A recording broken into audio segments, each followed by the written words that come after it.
Thank you, Mr. Mayor. We are recording. Thank you, Mr. Taylor. Good evening, everyone, and welcome. I'll now call the virtual regular council meeting of Tuesday, April 6, 2021 to order.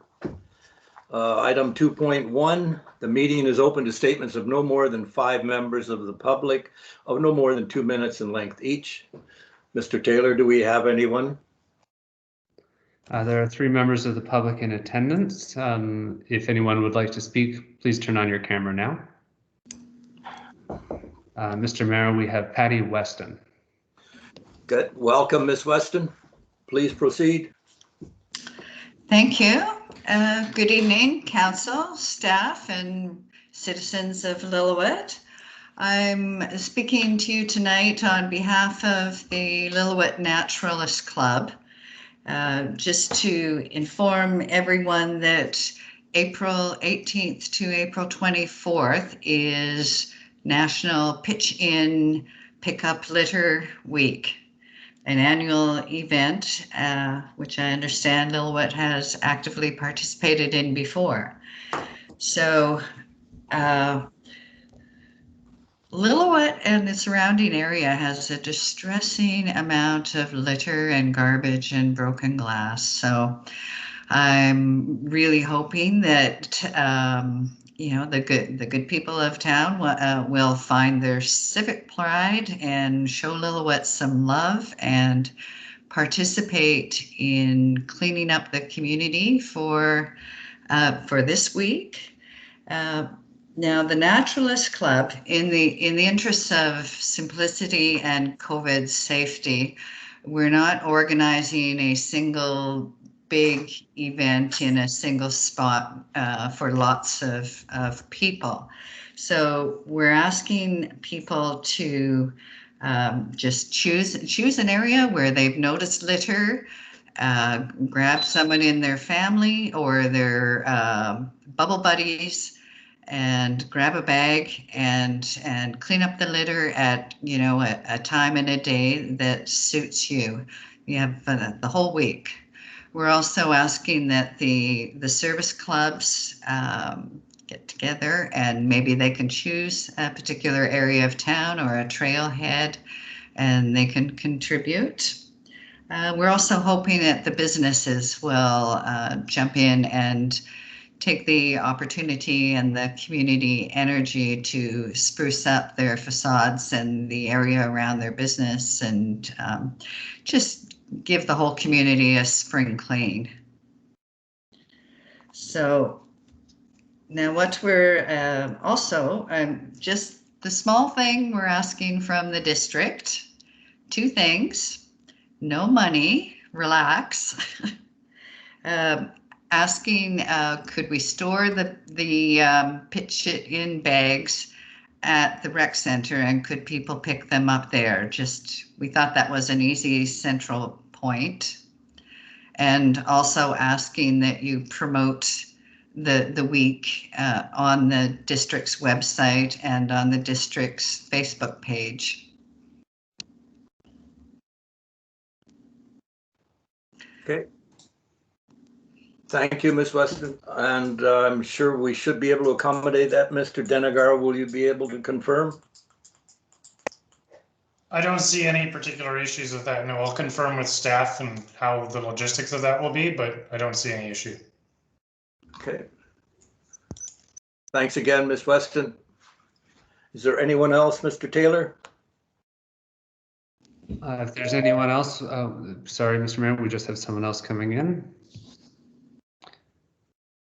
And Ms. Weston, at this point, I will ask you to turn off your camera and microphone, please. If there's anyone else wishing to participate in the opening comment period, please turn on your microphone now, or your camera now. And Mr. Mayor, we have Carol and Colleen. Thank you. Welcome, Carol and Colleen. Please proceed. Thank you. It's Carol Camille, Executive Director of Lillooet Friendship Center. And both Pauline and myself are here representing the Strengthening Communities application that you guys are putting forward as a partnership with the Lillooet Friendship Center. And so we just wanted to say that we're hopeful that this is a positive thing for the community, working to support the homeless initiative within town.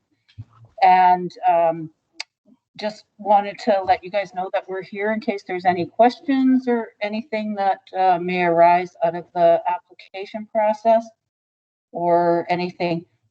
We feel the Strengthening Communities application is a very good cause, and we're hoping that it's successful going through council, and looking forward to engaging with the District of Lillooet to work on a homelessness initiative within our community. And thank you. Thank you, Carol and Colleen, and appreciate the opportunity to work in partnership together on these important initiatives for our community. So look forward to when this one meets our agenda. Thank you for participating. Thank you for being there. Thank you. Mr. Taylor, is there anyone else? If there's anyone else in the meeting who would care to present to council at this point, please turn on your mic or your camera now.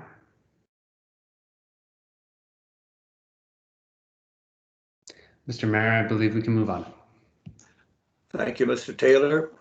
And thank you for the public input from those that participated. We move to item 3. Any late additions or deletions for our agenda? There aren't any late additions or deletions, but there is a correction. There was a misprint of the agenda on Thursday. The item with the fees and charges bylaw, Schedule 5 was duplicated and Schedule 6 was omitted. That agenda has been republished correctly, and council has been provided with the Schedule 6, which was correct on the previous agenda at the first 3 readings. No, you can adopt the agenda normally. You do not need to amend the agenda to correct this. Thank you, Mr. Taylor. Council, do you understand what just has been stated? Thank you all. Okay, I need someone to move that the April 6, 2021 regular council meeting agenda be adopted. Moved by Councillor Wiebe, second by Councillor Hoppel. We'll call the question. Those in favor? Carried, and thank you. Mr. Taylor, are there any delegations? No delegations today, Mr. Mayor. Thank you. And I see no public or statutory hearings. Therefore, we'll move to adopt the council minute meetings. I need someone to move that the March 15, 2021 regular council meeting minutes be adopted as presented. Who will move? Councillor Howe, second Councillor Wiebe. Any errors or omissions? Discussion. They're hearing none. I'll call the question. All those in favor? Carried, and thank you. No business arising from the minutes or rise and report. We move to correspondence and petitions. Does any council member wish correspondence to be removed before we move to staff recommendation? They're seeing none. Then I need someone to move that the correspondence included in the information report dated March 24th be received for information. Who will move? Councillor Leach, second Councillor Hoppel. I'll call the question. All those in favor? Carried, and thank you. There being no reports from committees of council, we'll move to item 11, reports and presentations of staff. 11.1, strengthening community services program. And staff recommends. Mr. Denegar, would you like to carry this forward? Thank you. Yes, Mr. Mayor. So this was actually something that came out of a minister's meeting that the mayor and I were in attendance to, and the mayor was very wise to take down notes and had me follow up on an opportunity from the UBCM to do some funding for homeless related initiatives. Staff are aware and council is aware that there are challenges in this community like many others. And so knowing the long history, I think it's 30 some years that the Friendship Center has been providing these sorts of services to our community, sort of the greater community, it made a lot of sense for the district to approach them first to see if there was an opportunity for a partnership. And they said yes. So we've been working together mostly them working for the last few weeks, and with the assistance of the district's grant writer to put this together. The grant deadline's coming up in about a week, but this is council's opportunity to consider and perhaps give blessing to actually submitting this grant. And there's a hefty report attached to the agenda. If you've got any specific questions, the best people to ask would actually be Carol and Colleen, who are on the line. And that's all I have to present now. Thank you, Mr. Deniger, and well done in carrying this initiative forward. Before I throw it open to council, I just would like to make an awareness. I see the application would be in the range of $200,000 because of under 5,000 population. Is that correct? I would suggest that we seriously look going forward that if you look at our demographics for from Wikipedia, Lillooet has an estimated trading area of 5,000, and I think that's back in 2016.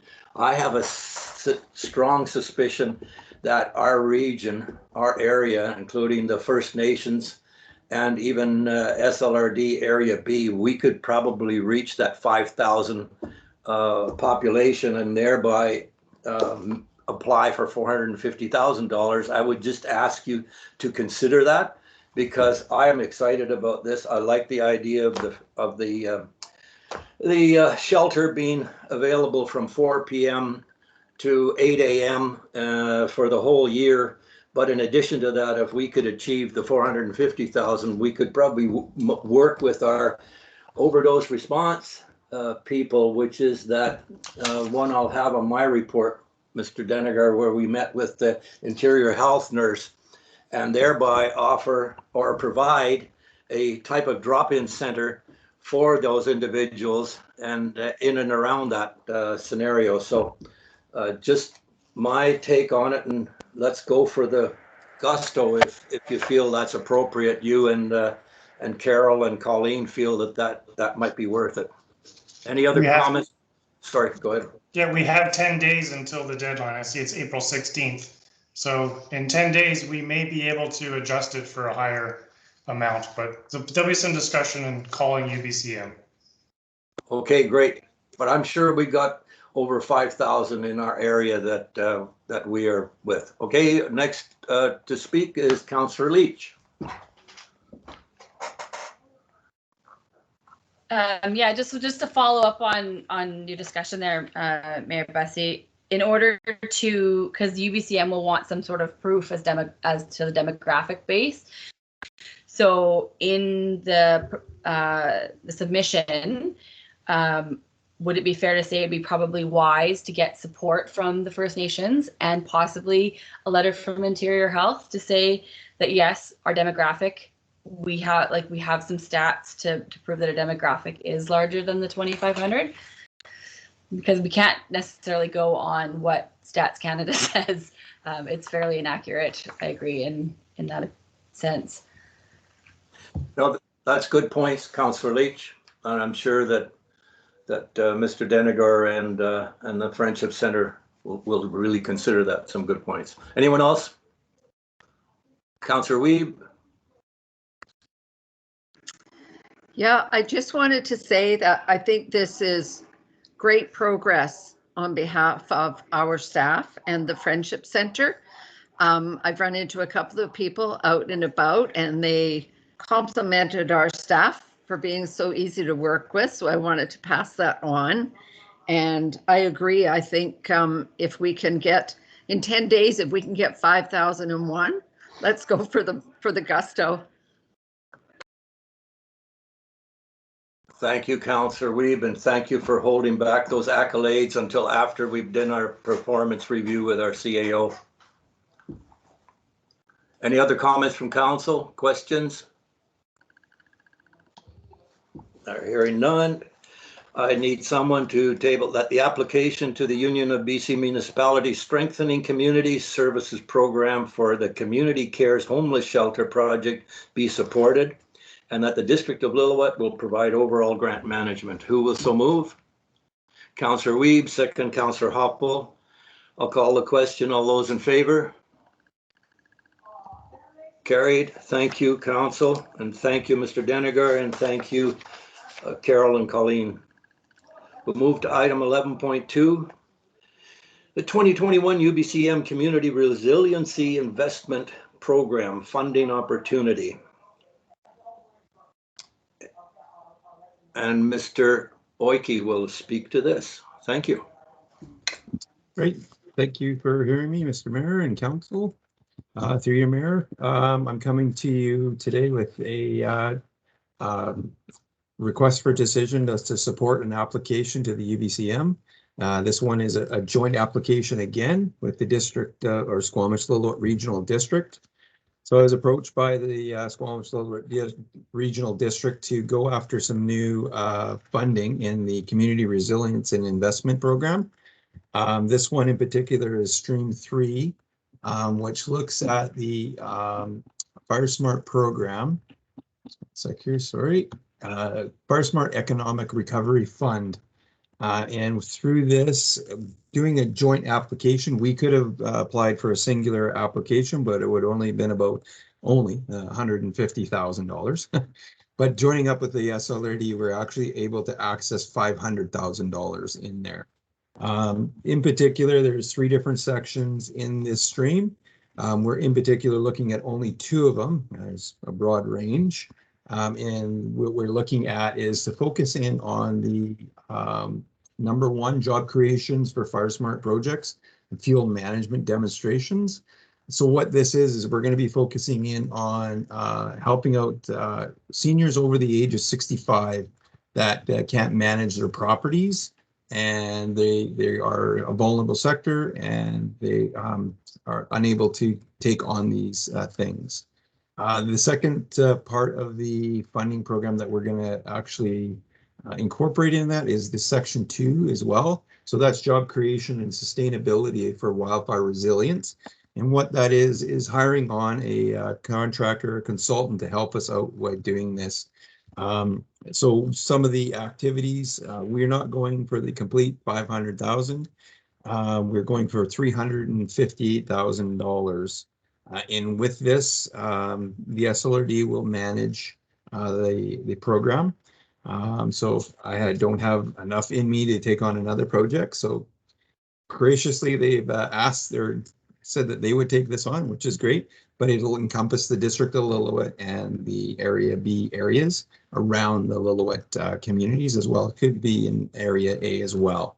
So in particular, we're again looking at hiring a consultant or contractor to take on the FireSmart program. So that person will be traveling out to communities, speaking at events, speaking at neighborhood gatherings and stuff, organizing weekends, also doing surveys for the community to see where the actual hazards lie.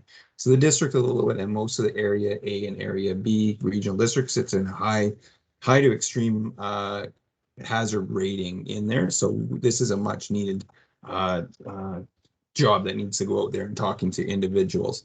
The second part will be about public education. So some of the monies will be set apart to do public education. So the radios, the advertisement, Facebook, all those things on there.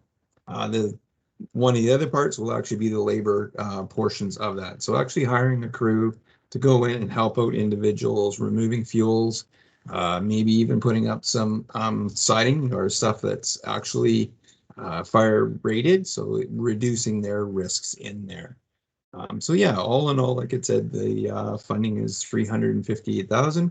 It'll be managed by the SLRD, and yeah, if there's any questions, I will be happy to answer those. Thank you, Mr. Oike. I guess I can assume that your aging mayor's 1 acre of grass to be cut on a weekly basis will not be covered under this?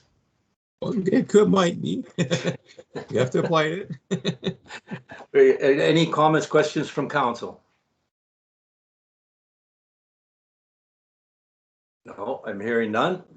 Therefore, I need someone to move that the staff submit a joint application with the Squamish-Lillooet Regional District to the Union of BC Municipalities Community Resiliency Investment Program, for the 2021 FireSmart Economic Recovery Fund, Stream 3, and that the Squamish-Lillooet Regional District is appointed as the primary partner to apply for, receive, and manage funding for this grant on behalf of both partners. Who will move? Councillor Hopfull, second Councillor Leach. Any further discussion? I'll call the question. Those in favor? All carried. Thank you. Thank you, Mr. Oike. We'll move to 11.3, Lillooet Airport Grant Funding Analysis and Prioritization Study. Mr. Card. Thank you, Mr. Mayor. Hello, everyone. So I'm here tonight to talk to you about or consider moving forward with the application for an NDIT capital analysis grant.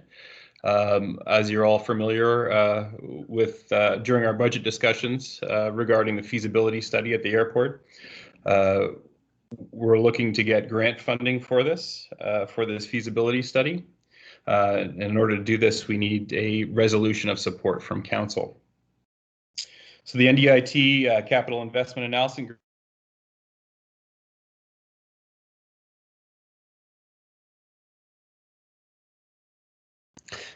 Mr. Mayor, has Mr. Card frozen for you as well? Yes, he has. Okay. Mr. Mayor, I'm going to remove Mr. Card from the meeting if we can move on to the next item, and we will come back to this item when he is back. Thank you, Mr. Taylor. I will do that. We'll move on to item 11.3. Oh, no, that's the one we were on. Hold on. Item 11.4, 2021-2022 Municipal Objectives Q1 2021 Progress Report. Mr. Deniger. Thank you. Hopefully Rory can join us because staff will be presenting an update through a PowerPoint presentation. So yeah, it is best to review municipal objectives on a regular basis, as I believe was mentioned when we first adopted these, when council adopted these, just so that we can see how staff are doing, if things need to be reprioritized for any reason, if new information's come to light that maybe changes the order of things for a better outcome, or if council just decides they don't want to do something and do something else. That's all fine. So we'll be presenting this as an update from our perspective, and we'll provide some further information if we've noted that anything's delayed or have any concerns. But I do encourage council to ask questions as we go through the presentation. This is the opportunity. So I'm going to try to share the PowerPoint. Thank you, Mr. Deniger.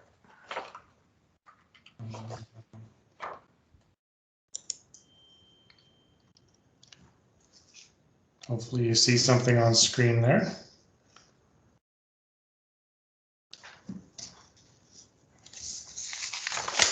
Okay, so we do have attached to the report a one-pager, both by or sorted by goals. This presentation, we're doing it by the project lead, just because it's easier for staff to go through. So first up is me. So the first one is sending the request of the RCMP regarding visual presence in the community. Staff are counting this as completed because there was a closed session of Corporal Benfeld with council, providing some information on this, the pros and cons and challenges. If council wants to hear more about this at any time, just let me know and I'll call Corporal Benfeld back to have further discussion with council. The RCMP do like having a connection with council and being able to provide information. The MOU with Shekowash, or Cayuga Creek Band, it's a very broad, all-encompassing MOU that talks about municipal services and cultural partnerships and so forth. But what's happened recently is we've got some opportunities to move ahead with some of the specific items that are in the draft MOU. And so in conversation with them, time is of the essence on some of these things, so we may actually push the MOU back. We'll run it parallel if we can, but some of these things, for example, sharing municipal services with Cayuga Creek Band may be of greater value for both parties. So we'll try to get those done in a timely manner and get to the MOU later if need be, because it is more of a broad perspective thing. And the next one we haven't started yet because we're not there yet. Doesn't look like I started anything. That's because they're all happening towards Q4 of this year or even Q4 of next year. So we don't necessarily start everything right away. You will note there that the old schoolhouse grant application, I did speak to the land manager who's got this file. And because I've been hounding him and because he loves the idea of what we want to do with it in a general sense of turning it into an arts and cultural center for the community, he actually took it from the bottom of his pile and put it on the top. So it is his priority right now is this file, and he's hoping to have it done by the end of the year. One of the big factors in that is the Indigenous consultations that they're required to do provincially. Now on to our Director of Corporate and Development Services. He's got 4 slides here. Thank you. Just before he begins, are there any questions or comments from council for Mr. Deniger? Thank you. Not hearing. Proceed, Mr. Taylor.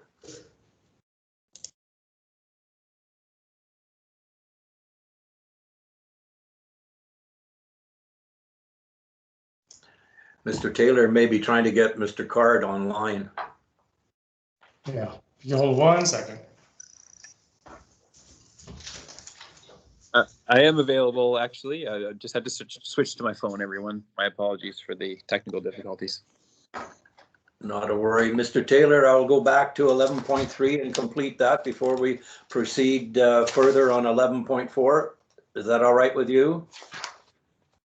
Since we're on this item, I think we should finish this one.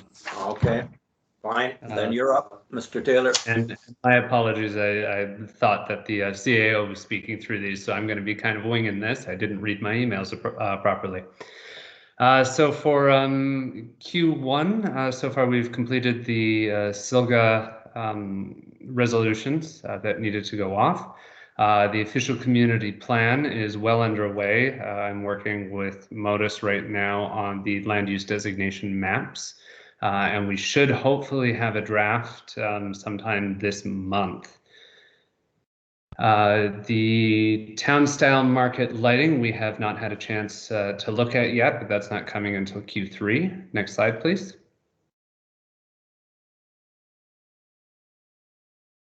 Thank you.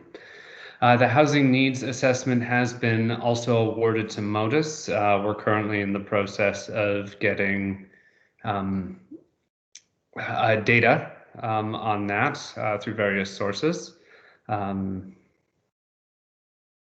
The recreation and facility maintenance policy has not begun yet, and neither has the master listing of all agreements and leases. Next slide, please.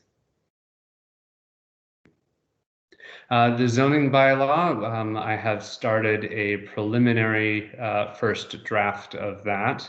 There will be public engagement opportunities as well as a number of council workshops before I even present the first draft in order to gather feedback on hot button topics.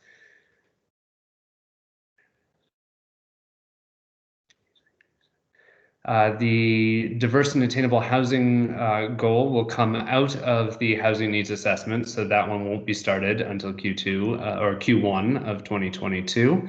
And the subdivision and development servicing bylaw will go to RFP once the budget has been adopted. Next slide, please. And again, most of these items are not slated to be done until the end of next year. Develop a comprehensive street tree program and working on the downtown plan. Those 2 items will likely be done together. Developing a municipal land purchase and sale policy will have to wait until 2023 when we have our other regulatory bylaws in place. And similar with implementing a memorial lighting program, that should come out of the downtown plan and the street tree plan when we know what type of ornamental lighting we will be looking at. Thank you. Thank you, Mr. Taylor. Who's up next? Mr. Deniger? This is actually me speaking for Suzanne Denbach regarding economic development. So she has been making exceptionally good progress on the Statlium Cultural Center business plan. She did a lot of reading over the Christmas holidays. I think I told council just before Christmas we should have these reports within weeks. And then I handed her about 20 pounds of documentation, which ruined her Christmas vacation. But she got to learn everything about the last 20 years of this project, which then sent her on a research mission for the last few months, which has provided really, really good practical business information about the cost of building this facility and the operational costs. And to all of our surprise, it's actually seeming to be affordable. So that was option one, a standalone facility, which is likely the most expensive of options. Option number two, which is a combined facility with the rec center, to actually renovate part of it or expand onto it, which could have savings for operational costs. So she has just started researching that option now and is working with architects to see what's possible. So we are on track to have this report ready for council by the end of this year. Sooner if we can. Any questions? Thank you, Mr. Deniger. And next is finance. So if LaRue is available. I like how it's just LaRue. Through the mayor, thank you. So we have had a few bylaws come to council and been adopted. The utility rate bylaws, which took a couple of tries, parcel tax bylaws. But despite the fact that it says fees and charges and everybody thinks finance, it's actually a coordination of all of the different departments. I don't anticipate a delay, but I do think probably it might be revisited as something that's more of a sorry, biannual is not the right word, but I can't remember the right word for every 2 years, because we have so many bylaws in place that have fees and charges in them. And honestly, even at this time, we don't have a grasp on all of those bylaws themselves until we have a more comprehensive fees and charges bylaw. This is probably going to be a work in progress. Right now, as I say, it's on track, but I have a feeling that we're probably going to be delayed.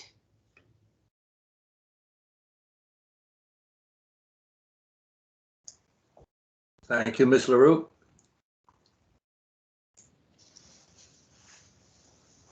I don't hear any questions, so I'll move on to the next person, who is our Director of Protective Services and Fire Department. Yep, thank you. So the first item on there is the creating and updating of bylaw enforcement related to bylaw policies and procedures. So to date, we are steadily moving ahead on this. As you know, we came to the last council meeting with the new BNEB bylaw, enforcement bylaw. So later on this evening, we actually will be coming to you, and so I'll be presenting another report. And we will be looking for a fourth reading and adoption of the bylaw. Staff has been working steadily on this and working on the policies and procedures documents.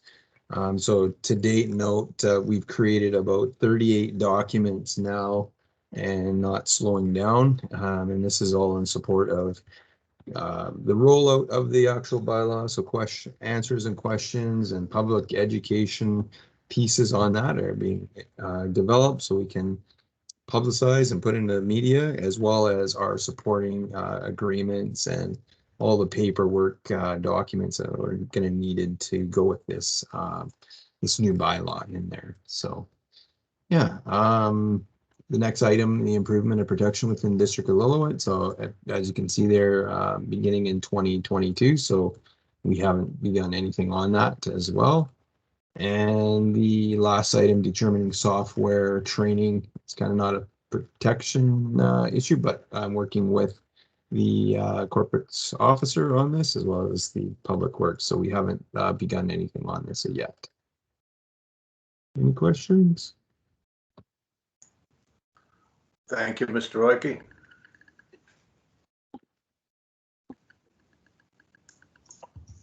All right. Moving on to Rory Card for Public Works and Utilities. Thank you very much, Jagger, and I apologize. I'm on my phone right now, so it's I don't have my computer at the ready. I'll do my best. So you'll see there complete airport fuel tank replacement in Q2 21. We were right on schedule there. We're just squaring up some of the final pieces to that project, and it's been going quite well. Prioritizing road maintenance based on the 2016 road evaluation project and pavement management. Plan and utilize an allocated budget to repair high priority areas in Q3 2021 and Q3 2022. So this is already in progress. We're focusing on some of the problem areas. We're also at the same time hoping to complete paving some of our crosscuts from water and sewer installations. You'll notice there staff will identify areas with inadequate street lighting and provide recommendations to council in Q3 2021 on how to address these needs. We've actually in progress but delayed, and we've certainly been compiling a list of areas that as staff and crew we feel are possibly inadequate, but one kind of monkey wrench into that is the LED replacement that BC Hydro is doing over the next 2 years. And I'd like to ask council, do you feel like we should wait until after these LEDs are installed before we do any assessing of if the light is adequate? Next slide there. Can we speak to that? Sorry. Can we speak to that now, or is that a question for later? No, I do encourage council to discuss these as we go through them. Okay. Through the mayor, I do have some thoughts on what, I guess, for clarification, through the mayor to Mr. Card, in going through the assessment, do we already know now which hydro lights are not functioning up to capacity that we're now considering waiting to for the light to be replaced? That could be that two-year process out, or has that process been completed yet? The stock taking part of it. Sorry, we are keeping track, and again through the SLIM program, we've actually been reviewing a lot of the reports of outages and following up and making sure that the reports, or sorry, that the complaints have been addressed within the 10 to 15 day period that BC Hydro does promise. So we have been reviewing. Okay. We have been reviewing many of them, and they have been showing completion on many. Okay, so of the incompleted maintenance on the lights that are of hydros, of BC Hydros, do we? Well, first of all, how many are there, and secondly, what is the mandatory turnaround time on hydro, on BC Hydro's maintenance of these lights? It's one thing for them to say, sure, we can get to it and replace that light in 2 years, but it's quite another for them, for Lillooet, for the district, to hold them accountable to that maintenance schedule.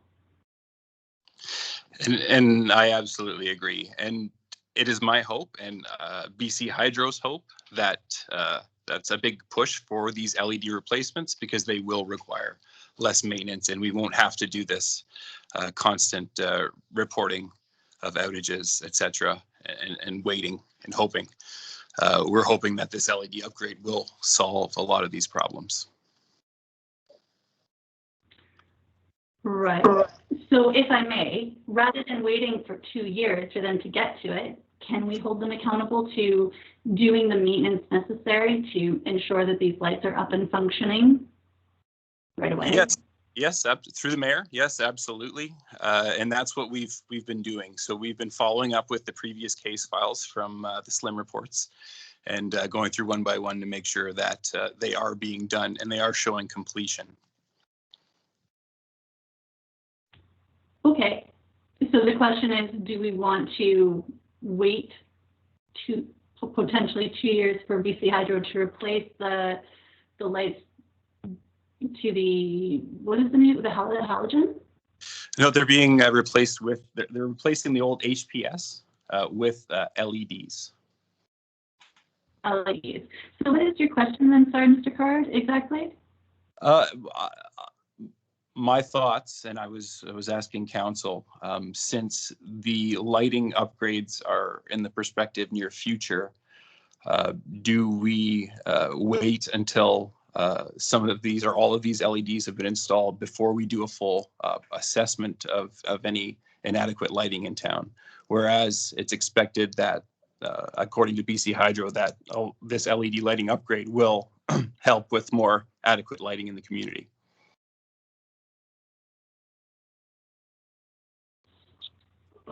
Thank you. Thank you. Okay. Speaking to that, then I would like to see. The evaluation happening sooner than later. So before the replacements are to LED, which could potentially happen in 2022. I think that's too long to wait. But that. If I may jump in here, I think there may be different perspectives on what's meant by evaluation and what's considered adequate and inadequate. A lot of that's very subjective. And I think part of the evaluation that staff were originally thinking of, and as council proposing it, is there's areas that are just pitch black. Like at the end of my street, it is pitch black. Someone could be mugged and we would never see it. And then there's other areas where it's simply dimmer lighting, or maybe not the safest lighting for a crosswalk or a street intersection, where an LED upgrade will make a difference for visibility. It's been proven to be brighter, crisper, better lighting for nighttime, versus an area of town that is just too dark because there just aren't enough lights, and even putting in LEDs is only going to somewhat improve the area. There may still be a pitch black cul-de-sac somewhere in the neighborhood. So maybe it's a bit of splitting hairs, this question. But I think I'm guessing, and Mr. Card can correct me if I'm wrong, and that is it worth extra staff time and effort to try to do a full-blown holistic review of lighting adequacy, only to find out that 80% of the problems that they identified were just automatically solved by going to LED? Or should we just do a trimmed down version of the assessment and look for dead spots, like true dead dark spots, and leave the rest of the question of it's maybe adequate, maybe not adequate, leave that for when the LEDs come in, and then do a more holistic, deeper dive into adequacy of lighting for maybe whole neighborhoods. Okay, thank you, Mr. Deniger. Are we good, Councillor Howe? Any other queries from council before Mr. Card moves on? Councillor Wiebe, go ahead.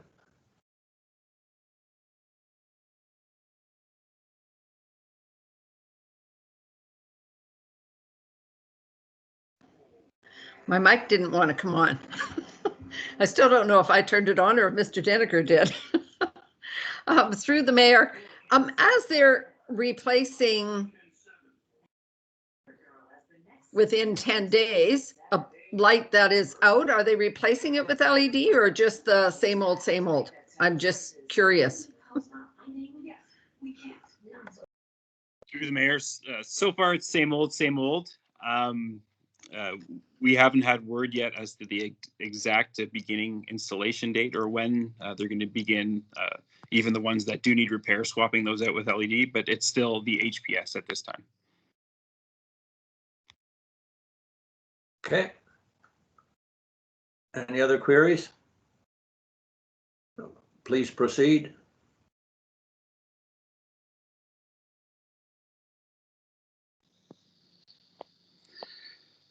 Okay, so working with MOTI and ICBC, and BC Hydro to identify and implement opportunities to improve pedestrian and vehicle safety at crosswalks and intersections on Main Street, and apply for funding and participate in programs to support safety with quarterly progress reporting throughout 2021. So you will see your first quarterly report coming up shortly, where I'll be speaking to the progress made so far. So the next, completed feasibility analysis in Q4 2021, renovating the Civic office building at 615 Main Street for continued use of district staff or rental of this building, and to generate revenue and relocating district staff to a new facility. So at this point in time, we have the quotations. So we're looking to get this project started, but it is not yet started at this time. So the next one, determine the viability of the East Lillooet well water sources and the steps and costs required to removing arsenic for council consideration in Q4 2021. We've already been speaking and consulting with a local engineer on this project, but we have not actually had an actual site visit yet, so it's not started. Review the district snow removal related bylaws and policies and update it if needed in Q4 2021 to ensure optimal road and pedestrian safety, operational efficiency, and mitigation of liability exposure. And this has not started. So report on the necessity, feasibility, and timeline for potential relocation of the public works yard for consideration in 2022 budget and 5-year financial plan. This is not started. Staff to determine the feasibility of various supplementary water sources, 14th Avenue, Town Creek, Dickey Creek, and report to council in Q4 2021. You've already heard a little bit about the supplementary water source of 14th Avenue. We hope to continue that with an investigation into Town Creek and Dickey Creek and how to get those ready to run. Again, we've been in consultation with a local engineer, but again, site visits are difficult at this time. Determine the remaining life of the Seton water treatment plant filtration system, and including replacement costs in 2022 budget and 5-year financial plan. We had our first initial visit from Paul, who is the maker of our filtration units at the water treatment plant. The first initial assessment was good. However, a full, as they say, autopsy will need to be completed on the filter modules to see where we sit with their existing working life. Next one.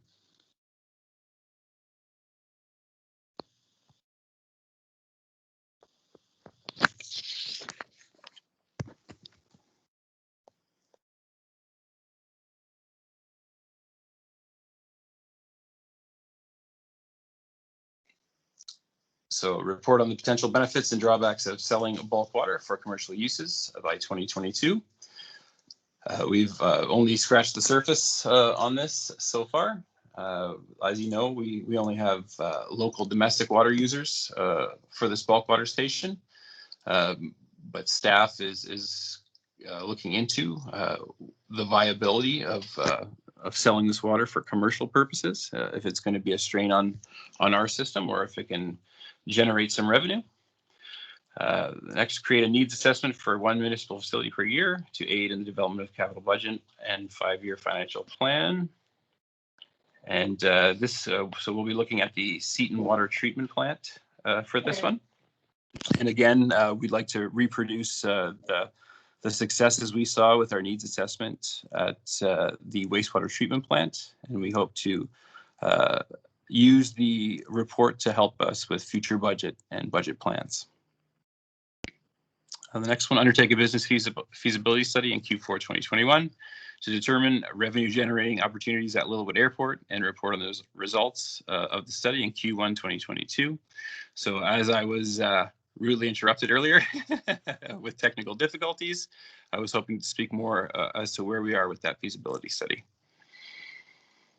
So the last, so develop an updated sewer master plan in Q2 2022, in progress but delayed, and you'll see the same for the master sewer plan.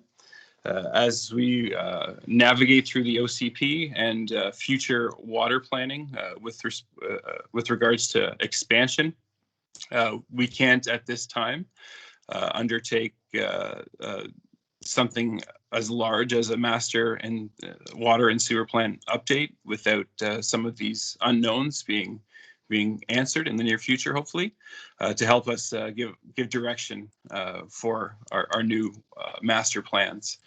We'd also like to tick a little bit more boxes off the list of completed projects noted in the previous master plans before moving forward.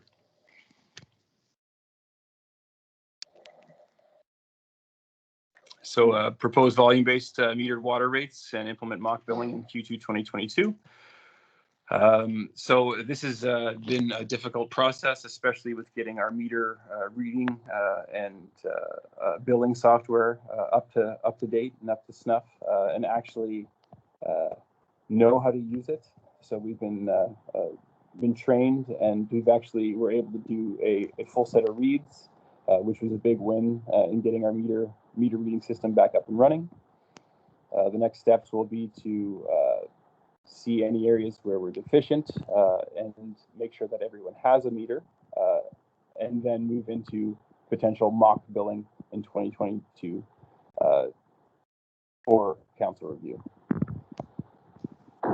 Subject to grant approval, identify municipal infrastructure funding gaps to inform 2023 budget development process. This is in progress, and we've got some good news that we're actually, with our grant application from MAMP, that we've made it to the short list. So again, another win for the district. And Rory, can I just interrupt and ask you a question about the water meter implement?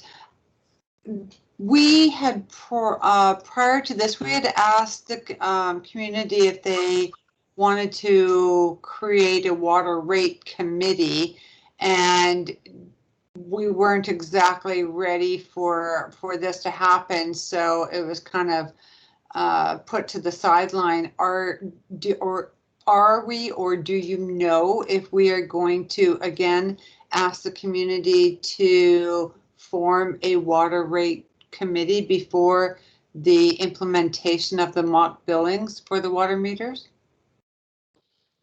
Yes, obviously there would be a few steps before that mock billing could be in place, and as we've discussed in previous council meetings, this would be an opportunity for our revamped water advisory committee to step in as far as public engagement goes.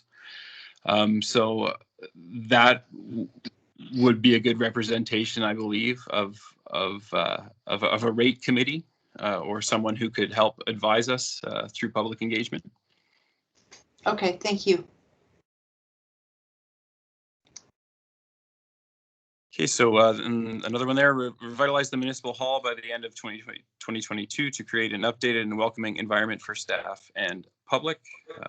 And this one, again, has not been started, but we do have contractors at the ready.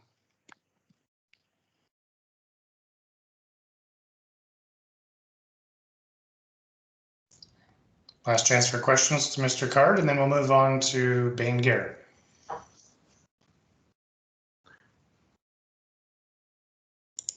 Okay. Mr. Garrett, you're up.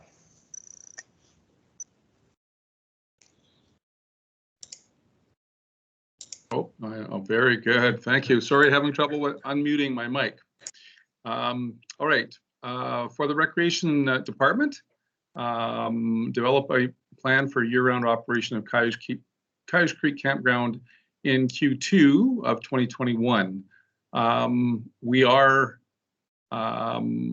in progress on this one, and there have been some developments, and I hope council's aware of the developments. I'm not going to say anything for public consumption at this point with regard to the campground that may impact on this project and how it progresses.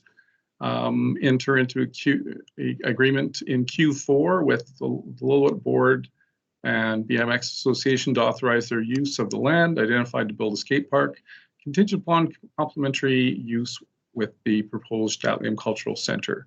Okay, we haven't started on this project yet, and seeing as how Councillor Wiebe is a key player in this, I'm sure that we'll have a discussion about this to get this ball rolling fairly quickly.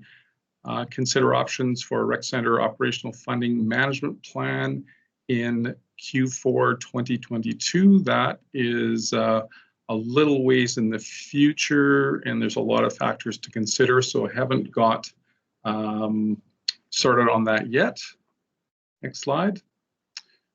Develop a 10-year plan, including cost estimates in Q4 2021 to comprehensively upgrade the rec facility. It says we're not started on this here, but we do have some.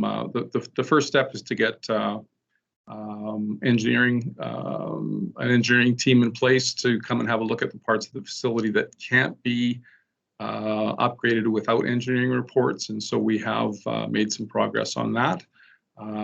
That is underway. Create a trails and parks and outdoor recreation master plan in 2023.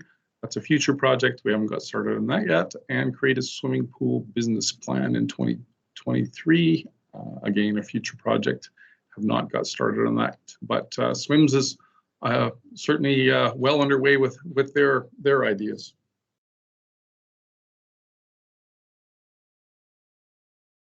And that's it.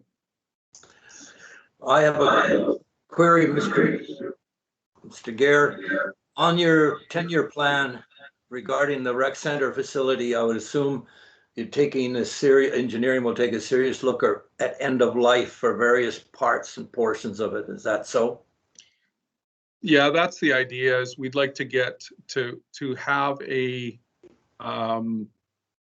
just have a plan in place for that gives us realistic costing for what the upgrades, the needed upgrades for this facility would be to make it a modern facility for say another 20-year period or so. So yeah, there's going to be some engineering that's going to be engineering reports and reviews that'll be required to for us to come up with realistic cost estimates on that. Some of, and only some of it will require engineering study, but that's the first step for sure. Well, and also pending funding, a brand new facility should be a consideration. I just can't see the same facility without something major, dramatic happening 10 years from now. And we have to, obviously, staff and council will be looking to any form of potential finance in which we can achieve a brand new facility, if that is achievable at all, but it's something we shouldn't overlook. Yeah, if I might add to that, Mr. Mayor, I think one of the reasons that we need to do this a 10-year plan, that was the term that we chose was a 10-year plan, but basically it's just a study that will give council some realistic costs for what it's going to cost to upgrade the facility to keep it going into the future. So if those costs are simply too great, then obviously the next the other alternative would be to start looking for money to replace it. Thank you, Mr. Gare. Any queries, comments from council? Thank you again, Mr. Gare. All right, that's it for the update for first quarter. An experiment in reporting over a virtual environment, which I know is kind of awkward for everyone. But thank you for the questions. And if there's anything you come up with after this meeting, just shoot staff an email. Next update will be on July 12th, covering everything we've done up to the second quarter. Thank you, Mr. Deniger.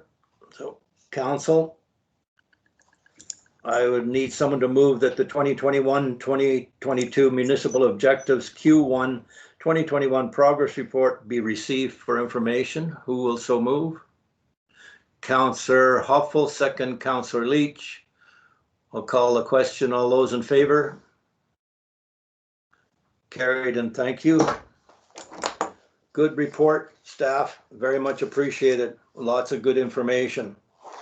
We'll move back now to item 11.3. Mr. Card, hopefully you're there. Thank you, Mr. Mayor. I'm on my phone now. Hopefully it's a little bit more reliable than my computer.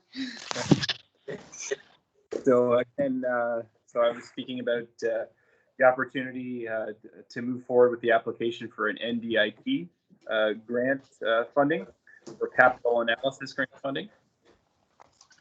So the NDIT capital investment analysis grant is approved on a quarterly basis and offers funding for the development of a comprehensive business case for a major building or infrastructure project in the Trust Service region.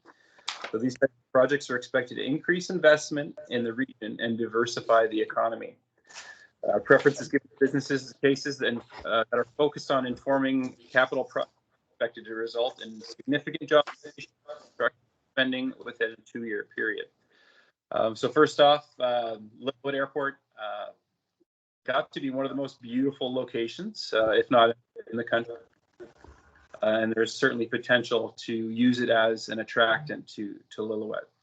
But we need to know if it's viable to upgrade. The 3 upgrades that we are focusing on are the extension of the runway, 1432, the rehabilitation of the runway, which, as you may already know, has a bit of cracking and surface. Also, the third major project question is the construction of a district-owned hangar for local, but also itinerant aircraft or commercial aircraft. So we've already reviewed some applications or some proposals from some consulting firms, and we've focused on Namera, who gave us a very good proposal. And with some of the deliverables are background data collection and stakeholder consultation, which for us is very important, consulting local pilots, BC Air Ambulance, industry associates such as the British Columbia Aviation Council and General Aviation Association. Also a site visit and airport inspection, again, looking at things like that surface tracking. They're also going to provide needs assessment, cost estimate, very important feasibility portion. Do we want to put a lot of money in this airport, or is it feasible to do so? And what will we get back for our spent money from these projects? The preliminary economic and social benefits as well. We know airports can offer a lot of benefits to a community, can be an attractant, and certainly there's potential for Lillooet Airport to do that as well. Another important deliverable would be grant identification and project prioritization based on what grants are available. So we can actually get the money to get these projects going and upgrade our airport. And this will all be finished with a finalized project report, which will be presented to council. So the district of airport, though not a highly regulated aerodrome, is in need of improvements. But we have to weigh the merit of these improvements against costs and make sure that it's feasible and it's going to be worth our while. So the NDIT grant application, which if supported by council, will be submitted by the May 14th deadline. And again, we need council support as part of this grant application. The project cost is estimated to be $16,000 for these consulting fees.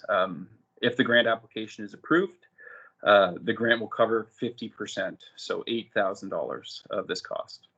So the district's $8,000 portion of the total project is also included in the 2021 budget submission.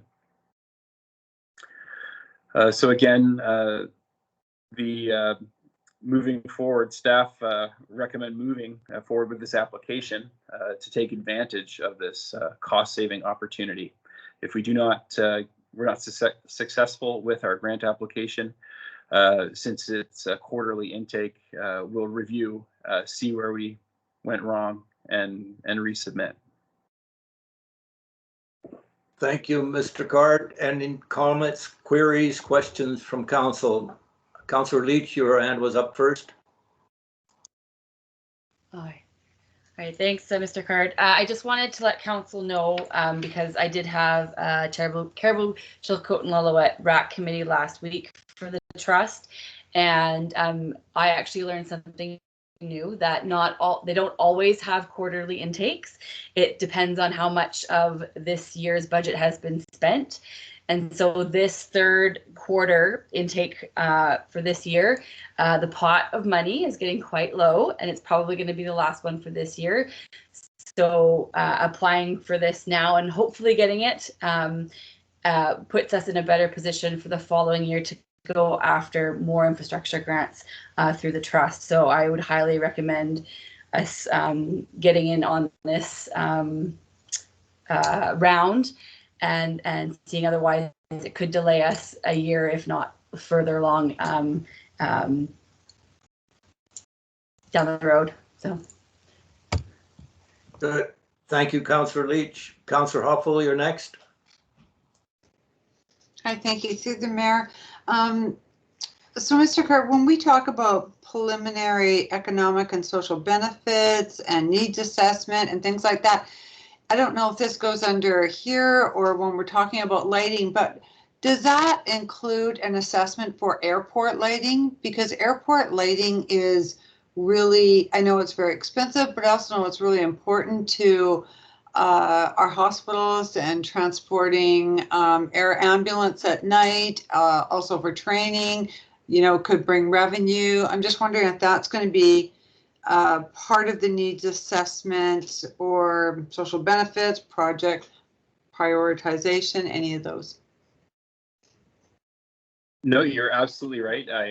As I said, there was 3 projects that we're focusing on, which we, through discussion, believe to be the most feasible at this time. You're absolutely right about lighting. It is a huge cost, but it does allow us to operate at night, which does open up the door to being an operator that does service at night.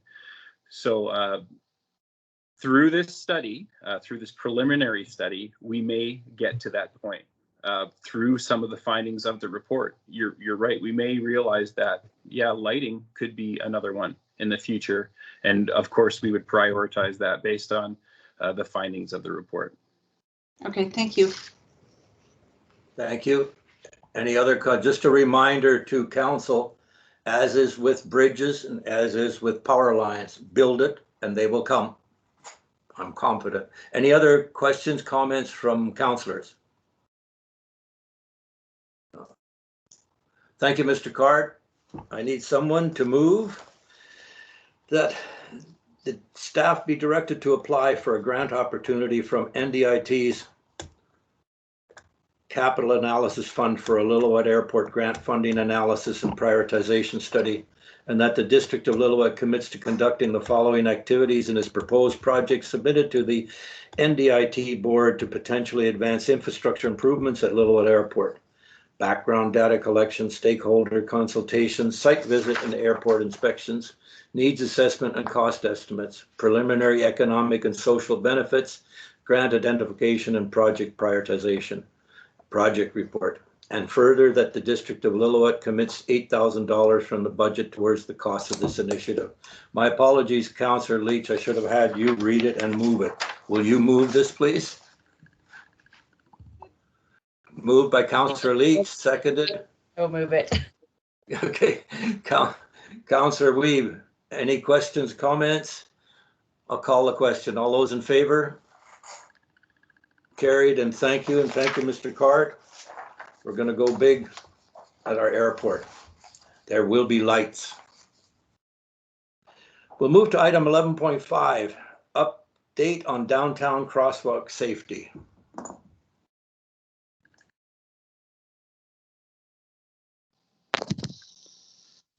Hello, everyone, again. Thank you, Mr. Mayor. So as promised, a quarterly update as to the progress made.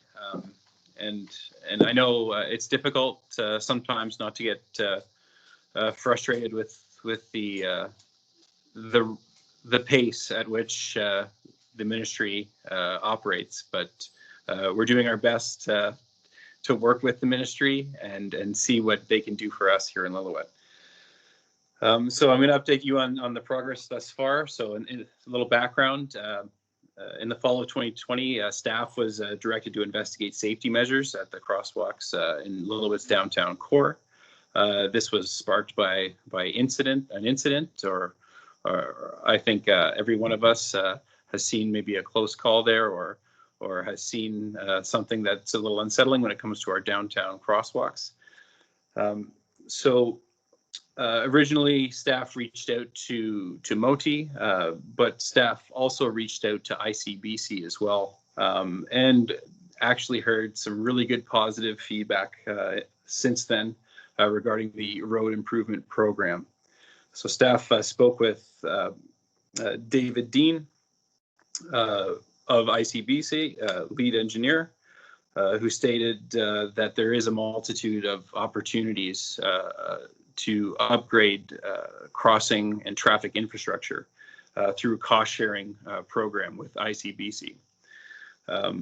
This would be great if we could start this right away. Unfortunately, the missing piece of the puzzle is still Moti.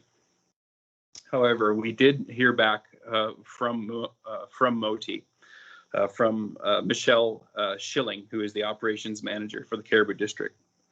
And she was really positive about Moti's involvement. And I got to say, it gave me a really good feeling as to this is now becoming on their radar. So she stated that there was a lot of potential initiatives that they could work with us through ICBC.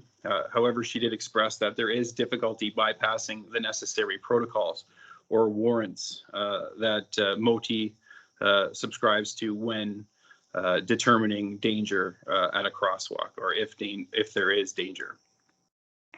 So Ms. Schilling also stated that the district would benefit from sending a letter outlining the issue to Sandra Griffiths, who is the district manager of transportation for Caribou District. No emails, had to be a letter. And this, she stated, would be to our benefit. So I have attached the letter to the report. Ms. Schilling also advised us that it would be to our benefit, to the district, to bring the issue to the next elected leaders engagement session, which was really good news considering we already have someone who sits in these sessions, Councillor Wiebe. And thank you again for doing so. So this is really great news, and after speaking with Councillor Wiebe, she's on board still with bringing this to the next elected leaders session for a topic of conversation to bring it to the forefront. Again, even though we're not necessarily working currently with Moti right now, it's my hopes that these types of conversations will help us in the future. Of course, this isn't going to be the only issue. I foresee other issues, and it's good to know where we sit and what the process would be and will be in the future for future collaborations. Ultimately, we do want to see the cost sharing with ICBC, who again usually do about a 50% cost share on many projects. We really want to see that upgrade of infrastructure, mainly those flashing lights that I'm hoping for so much, that do help with pedestrian safety. But we are waiting for Moti to tell us what is allowable and what can be done there before we go after any projects or any funding. Thank you, Mr. Card. Oh, sorry, you're still going ahead? Proceed. Nope, that's okay. Nope. Any input, comments from council? Councillor Wiebe. Yes, I had confirmation today. I don't know when the next Moti meeting is. Have my paperwork dog-eared and stapled and ready to go. And we did get confirmation today that BC Hydro has been invited for our next meeting and that they will be there. Thank you, Councillor Wiebe. Anybody else? if I could say as a gray-haired old codger, and I do not diminish your efforts whatsoever in our staff efforts, working through this conglomerate scenario of various government departments to get where you have is an accolade to your tenacity. And I recognize that. But I fully feel that a lot of their talk is essentially keep them talking, keep them meeting, and we don't have to spend the money. And that's been my experience in the past. The other thing I'd like staff, Mr. Card, you and Mr. Denegar to think of, if you haven't already, and my experience before you folk came here was with Moti at the bottom of Airport Road, where on Highway 12 there was potholes and logging trucks were very extensively going up and down Highway 12. And the damage done to a house that I personally saw myself from them hitting these potholes was pretty phenomenal. You will find in the what do you call it, the files of correspondence where Modi actually said that wasn't their problem because they turned over, apparently when East Lillooet went from SLRD to the district, Airport Road, they tried to blame Airport Road and they said it was the District of Lillooet's responsibility and they washed their hands of it.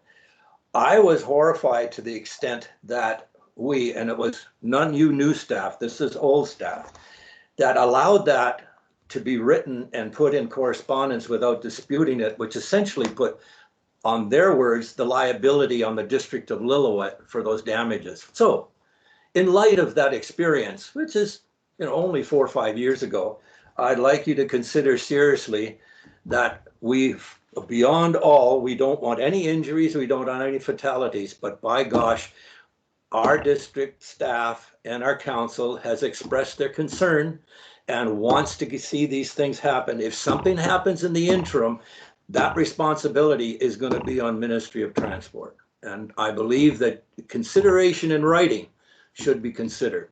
I'm asking you just to consider it, not necessarily to do it. The other thing is not only the 2 middle lanes there belong to Moti and the others belong to us. I know that maybe Mr. Taylor may be looking at the potential of a revitalization downtown. I think he's got brilliant ideas to it, whether we can ever achieve the ownership part of it. But you know what?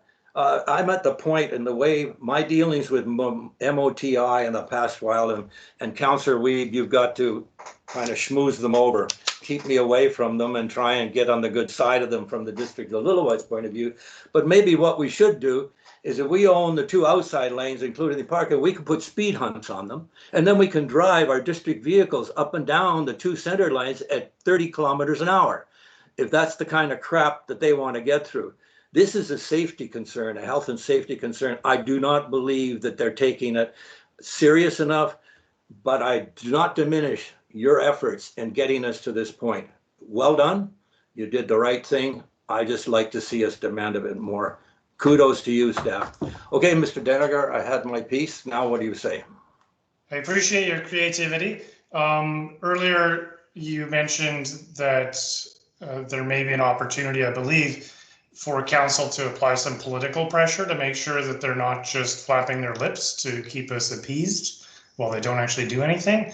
Mr. Card and I did speak about this, I believe it was last week, and we actually do like the idea of council, if it wishes, we don't want to suggest this, but I hear it, that there may be a desire for council to direct staff to draft a letter to the ministry and the deputy minister and the local area representatives that convinces them to take this seriously and that it's risen to the level of council. It's not just a staff concern. And it doesn't need to be combative, but it can make it very apparent to them all the way up the chain that this is important to us and council's watching. So if council would like that, feel free to suggest that to staff. Thank you, Mr. Denegar. Oh, sorry. One point, and I'll open it up to the rest of council. Just so you know, you've got a mayor that's not much into detail and likes to push the limits. So when I first read the agenda and I saw a crosswalk, and the next thing that caught my eye was RIP. Crosswalk, RIP? Who in heaven's name in ICBC you mentioned road improvement programs and leaving it at that. It horrified me initially. Finally, I had to read everything to get calm about it. Councillor Hoffel, yes, please go ahead. I was just saying that I would make that motion. Who second? Councillor Wiebe, second. Any discussion further discussion from councillors? Call the question. Those in favor? Carried, and thank you. And thank you, staff. Thank you very much, Mr. Card. Good work. Okay, we have to move that the downtown crosswalk safety update report be received for information. Who will move? Councillor Wiebe, second. Councillor Leach. I'll call the question. Those in favor? Carried. Thank you so much. We move to item 11.6, staff boat launch policy. Mr. Gare. Hello once again. So we are asking council to consider adopting a boat launch policy for 2021. Council, I hope, is aware that in years past, 2020 was an exception, but in years past, the boat launch that is accessed through Cayush Campground, Cayush Creek Campground, has been a very busy place, primarily with people launching boats to pursue sturgeon fishing. It's my understanding from, this is anecdotal only, but to my understanding from talking to some of the fishermen that they believe that there was upwards of 400 launches from that boat launch in 2019. So it's very much an area that that we need to be aware of. In 2020, primarily, I guess, driven by the requirements that we had to put in place to govern ourselves in a COVID environment, we adopted a bunch of rules that governed not only the campground but also the boat launch area. It's important to understand that we do not own the boat launch area itself. We actually control only the access to it. So we're a little bit limited in what we can do. We can only really put in place policies and or bylaws that govern access to that area. We are basically in putting together this policy, this boat launch policy for 2021. We've pretty much followed in line with the rules that we had in place governing operations last year. And I want to give kudos here to our Deputy Corporate Officer, Kimberly G, for doing most of the heavy lifting on putting this policy in place. She did yeoman service to get this done in short order. We are urging council to approve the policy so that we can have it in place for the season, which is starting in just a few weeks. I guess the key things are, once again, we are asking commercial operators, that is the commercial guides, to obtain a business license, and this year we'll be actually asking them to obtain and pay for a launch permit and a parking permit for using that area. They'll have to submit a COVID safety plan, which they did last year. All businesses that are operating from that boat launch area must be headquartered in Lillooet and or the SLR area bounded by the SLRD area A and B. And all guests must be permanent residents of BC. Those were the guidelines we had last year. We're keeping those again. Non-commercial operators, and there are not a bit large number, but there are some. We are requiring those operators who wish to use the boat launch to be residents of Lillooet or SLRD area A or B. And there will be fees for launching and for parking in that area. Those are not governed by this policy, though. Those are governed by the fees and charges bylaw, which the council will be considering in a little bit later in this meeting. Thank you, Mr. Garrett. Any questions, comments from council? Councillor Hoffel? Through the mayor, I just wanted to ask you, it says that like under 5.3, it says pets must be kept on a leash and owners are required to pick up after pets. And I'm just wondering, in order to keep that campground clean and the boat launch area clean, are there garbage cans there to dispose of pet droppings or other garbage? And do we pick up, or does Bridge River Band pick up down there? Thank you for the question through the mayor.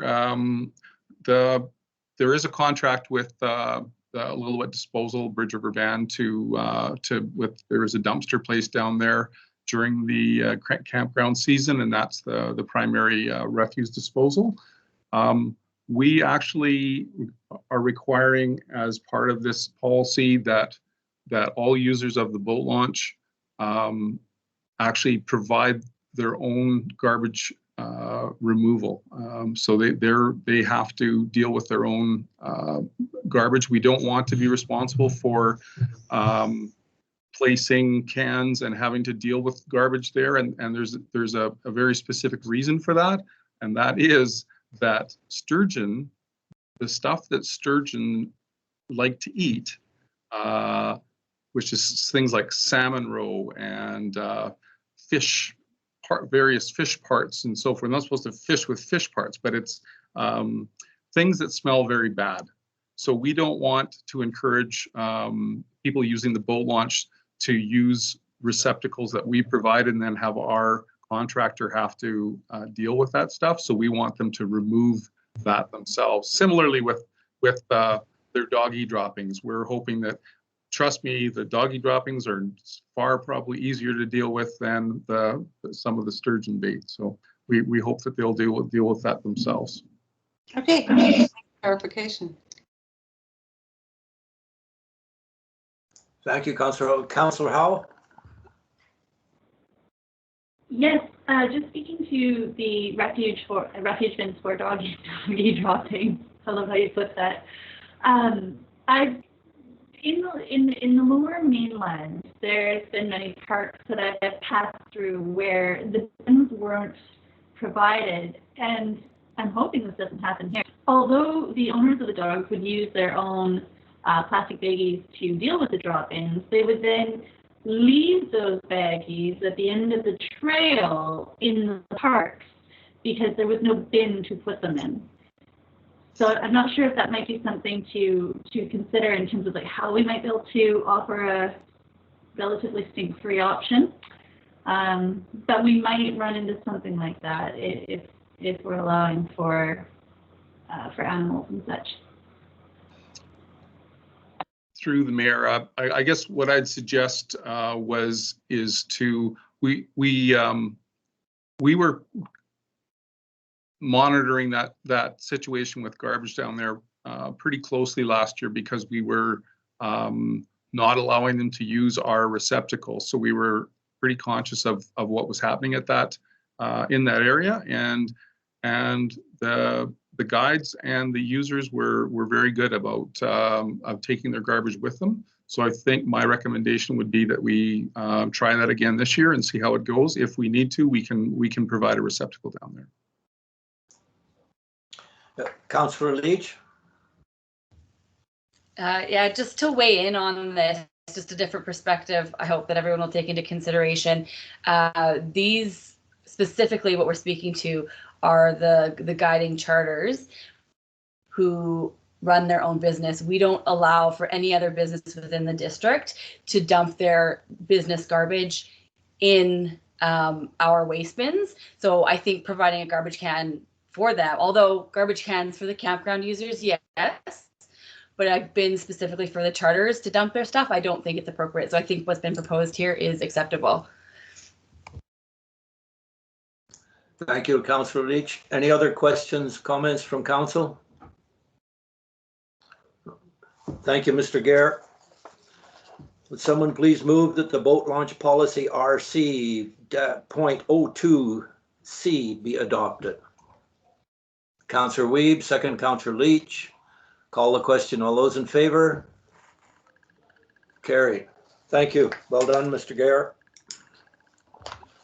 We'll move on to item 12, bylaws and resolutions. 12.1, 2021-2025 financial plan bylaw. Ms. LaRue. Thank you, through the mayor. I'll keep this short and sweet. The bylaw that you see in front of you has been considered by council. The base budget was already adopted on February 16th. This new budget that's coming to you tonight has all of the projects and initiatives that were considered by council at the March 23rd Committee of the Whole. Council did not direct staff to remove any of those projects or initiatives. So those are all included, and this financial plan bylaw is before council tonight for first 3 readings and hopefully adoption. Thank you, Ms. LaRue. Any questions, comments from council? Councillor Wiebe. Well, seeing as Joni's so quick, I will be quick. Can you tell me the difference between accumulated surplus and appropriated surplus? Just for clarification, please. Sure, through the mayor. Accumulated surplus is the surplus, so it's the profit throughout the years that's gathered throughout the years from the district as a whole. The appropriated surplus is things that we have set aside that are not statutory reserves, like our land sale reserve we're required to have by the community charter. These appropriated surpluses are things that are set aside for specific uses, but it's not required as a statutory reserve by the community charter. Thank you. Who is next? Anyone else for a comment, question? Thank you, Ms. LaRue. I need someone to move. Number 1, that the financial plan bylaw number 2021-016 be introduced and given first, second, and third reading. Who will move? Councillor Wiebe, second Councillor Hoppel. I'll call the question. All those in favor? Carried. Thank you. Now I need someone to move that the financial plan bylaw number 2021-016 be adopted. Councillor Hoppel, second Councillor Leach. I'll call the question. All those in favor? Carried. Thank you. Item 12.2, fees and charges, bylaw number 2021-003, Cayuga Creek Campground. Mr. Taylor. Thank you, Mr. Mayor. The item before you is the adoption of the fees and charges bylaw package, which includes the fees and charges bylaw number 2021-003, the Cayuga Creek Campground Regulations bylaw number 2021-004, and the 2021 Housekeeping bylaw amendment number 1, bylaw number 2021-005. These were presented to council and read a first, second, and third time at the March 15th, 2021 regular council meeting. And I would remind council that this package of 3 bylaws is kind of an all or nothing affair. If one of them doesn't get adopted, then we do have a regulatory gap. So they are moving forward as a single package. Thank you. Thank you, Mr. Taylor. Any questions, comments from council? Okay, given that Mr. Taylor said a single package, I'll combine them all into one. Need someone to move that number 1, that fees and charges bylaw number 2021-003 be adopted. That Cayuga Creek Campground Regulations bylaw number 2021-004 be adopted.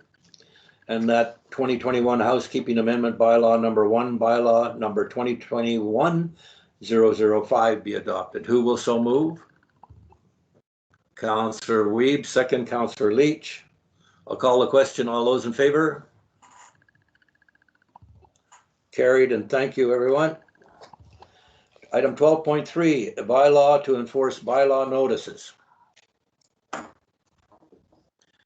Mr. Oiki, you have to promise that next year you will not bring a bylaw to enforce bylaw notice to enforce bylaws. Okay. Please proceed, Mr. Oiki. I promise you. Thank you, Mr. Mayor. And before you have the bylaw notice and enforcement bylaw 2021-2002 for your consideration for adoption. So the bylaw was brought to you for consideration on the March 1st meeting, where it was given first, second, and third readings.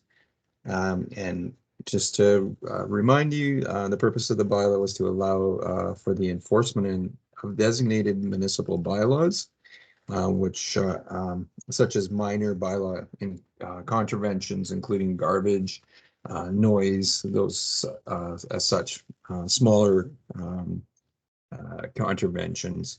Currently, District of Lillooet has three means of enforcement, and that is volunteer compliance, municipal ticketing, issuing municipal tickets, and seeking voluntary payment, and initiating a formal court proceeding. So by implementing the bylaw notice system, the district will have a fourth remedy available to us. So with this fourth option, unlike the municipal tickets, bylaw notices does not require personal service and can be mailed to the alleged conveners. As provided in a staff report dated November 30th, 2020, and presented to council on the December 7th, 2020 regular council meeting, the bylaw notice provides a simple, fair, progressive, and customer-friendly means of processing and resolving minor bylaw infractions. In addition to the efficiency methods of using the bylaw infraction notices, the system also simplifies and provides cost savings in the event that notices are disputed. By participating in the bylaw notice system, the district will replace the provincial court process as a venue to resolving disputes of minor municipal bylaw breaches, and presents a situation requires that disputed tickets, the present situation in this tickets are required to go to provincial court in Kamloops to be heard, which is a costly and time-consuming of all parties that are involved. So with that, staff is recommending that council give consideration to adopting the bylaw notice enforcement bylaw. Thank you. Take any questions as you have.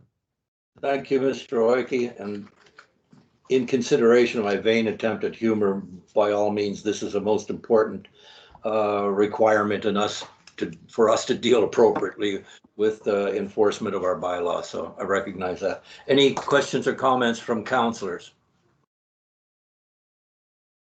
Seeing none, I need someone to move that the bylaw notice enforcement bylaw 2021-002 be adopted.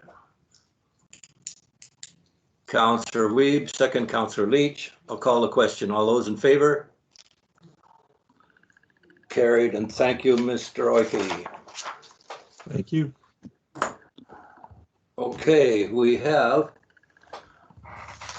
where are we here? We have 12, 13, work in progress. Work in progress. If you see 13.1 as of March 31st, I really like the format that staff has put forth here in terms of the responsible person, the status, the date, and the resolution number and the current status. Well done. It really hits the points from my perspective. Any comments, questions for clarification by council? Okay, I need someone to move that the work in progress as of March 31st, 2021 be received for information. Councillor Wiebe, second Councillor Leach. I'll call the question. All those in favor? Carried. Okay, I want to do a little bit of a change up here, and I need some conference with council. Rather than going to 15 mayor's report, we're going to reverse the order, and the mayor will clean up. So if council is in agreement, I'd like to change for the next little while. Councillor Wiebe first with me at the last. Does anybody here have a problem with that? Are you in support? Thumbs up if you don't mind, please. Thank you bunch. Okay, we'll begin 16.4, Councillor Wiebe. Okay, I've got my mic on. I'm from our weekly reading list a few weeks ago. There was a letter dated February 11th. I think it was received at the district office about March 18th. And it was from a student at George Murray Elementary School, Jane Sussums, about keeping the town clean. And I believe it was addressed to Mayor Bussey. And through no fault of my own or somebody's fault here, I'm of the understanding that the young lady is at our council meeting. So I'm not sure if she's on Zoom or if the mayor would like to address her or if he would like to send out a formal letter. I think all of the above would be wonderful. And I don't know if you want to address that now or if you just want me to carry on with my report and then address it when it's your turn. You can carry on with your report. Thank you. Okay, on March 15th, I attended the Committee of the Whole closed meeting.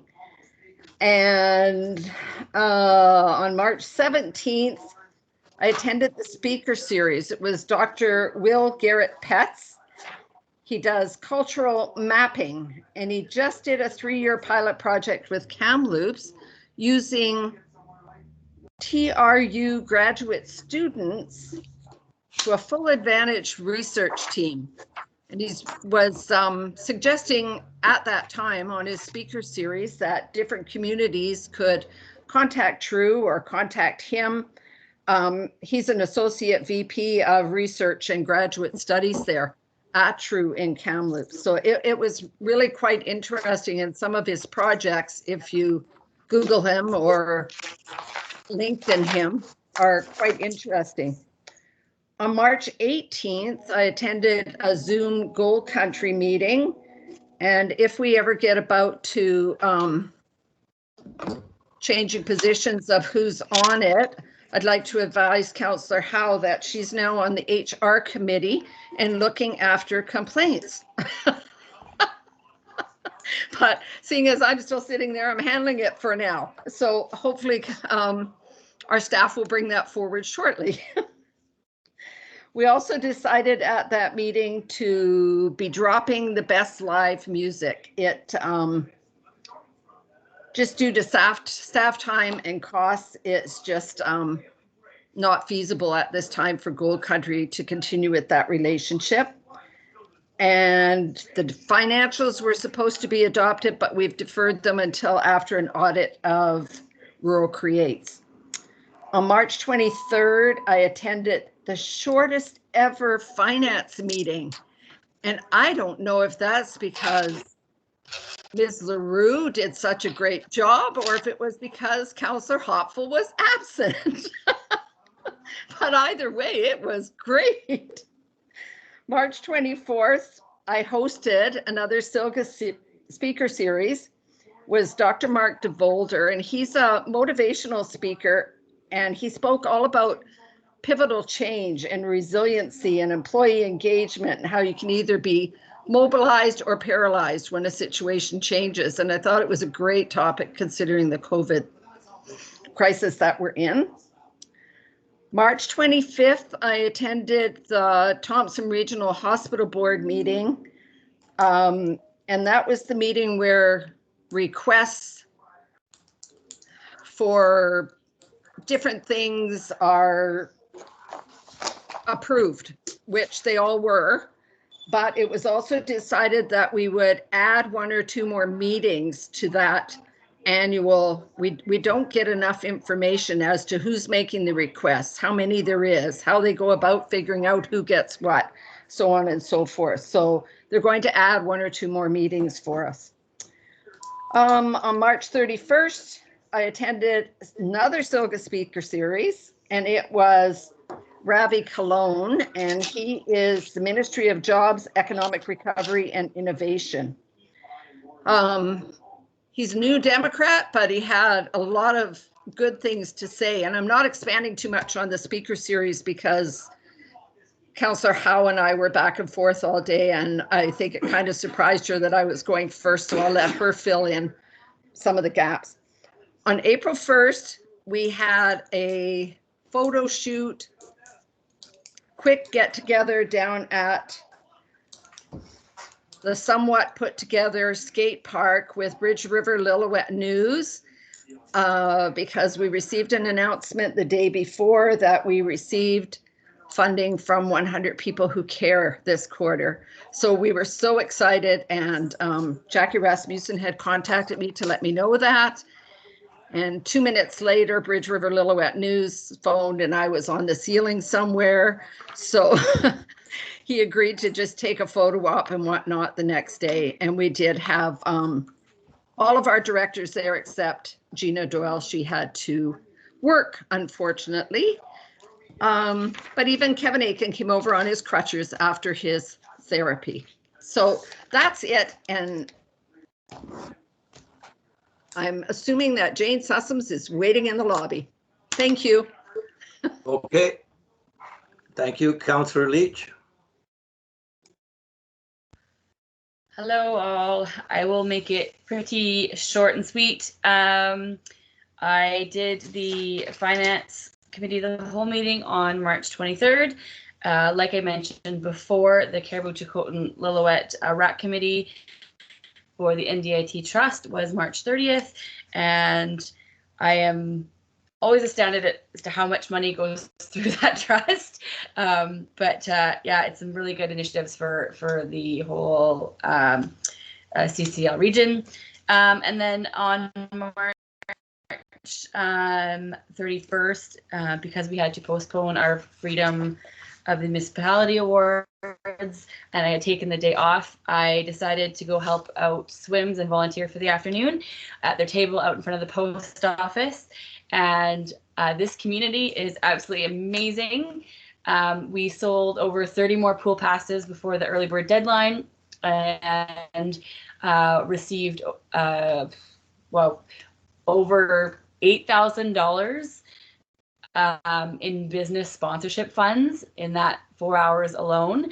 And so with that, and then also that we learned at the finance meeting, the appropriated surplus for the pool, which there was $8,400 that originally came from SWIMS that has been still sitting in district funds because they did not use it to extend the pool because we had some staffing issues.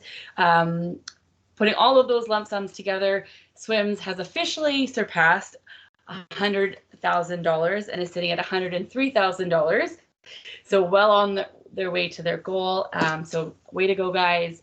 They do have a silent auction coming up, so keep your eyes open for that. And also they are looking at getting some coaches or fitness instructors to possibly run some Get Fit to Swim programs, so some dry land training programs to also help raise the funds. So if you're into fitness, look out for those too, because the proceeds of those classes will hopefully also go to the fundraising target. And that's all I've got. Thank you. Thank you, Councillor Leach. Councillor Howe? Okay. So Wednesday, March 17th was the SILGA, one of many SILGA speaker series, where, as Councillor Weave had spoken, we heard from Dr. Will Garrett-Petts. I thought it was really cool. You know, they spoke to the importance of civic universities helping communities thrive. And they're doing this, they're looking to the crisis response of transitioning to restoring, rebuilding, and reestablishing our future. So to do this, the Interior University Research Coalition, which is made up of Thompson River University, UBC Okanagan, and University of Northern BC. So that coalition will be researching to improve the lives of those living outside of the larger urban centers, so communities like ours.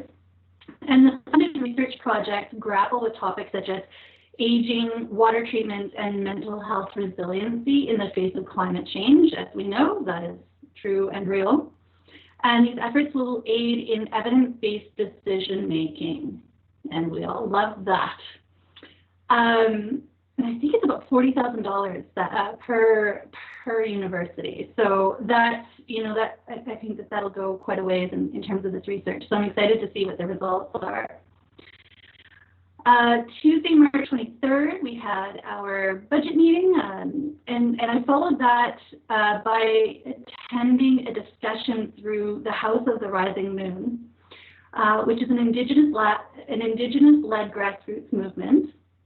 And they're combating the inaction around the missing and murdered women and children, and the effects of racism, misogyny, and colonialism that we see so much in the rise in sex trafficking. So it was incredibly insightful, and I'm sure there's more to come there. I'm just really starting to get my feet wet, but there might be some movements that we as a council can do to aid in that movement. Wednesday, March 24th, I participated in the Columbia Institute High Ground Convention online. We heard from multiple speakers, ministry personnel, ministry leaders, counselors, and I have so much data to provide. So I need a little bit more time to write something up to present to you guys. So we'll wait until the next council report for that. And then I was also present in the SOGA Speaker Series, where we did hear from Dr. Mark DeVolder. And he spoke to perpetual pivoting. And I've heard a lot about this perpetual pivoting. It came up a lot at the Columbia Institute as well, which is about how to best survive during the post-COVID. So pivot ready, so in his thoughts, pivot ready people see the future. And I think that this applies to understanding the increase in heat, drought, and wildfires locally, as well as the need to protect trees and hillsides, the importance of identifying collaborative ways to solve problems as well. And yet a lot of what I spoke to, I really do feel like staff is totally on top of. So once again, I was like, yes, we have such a great team. We are so fortunate.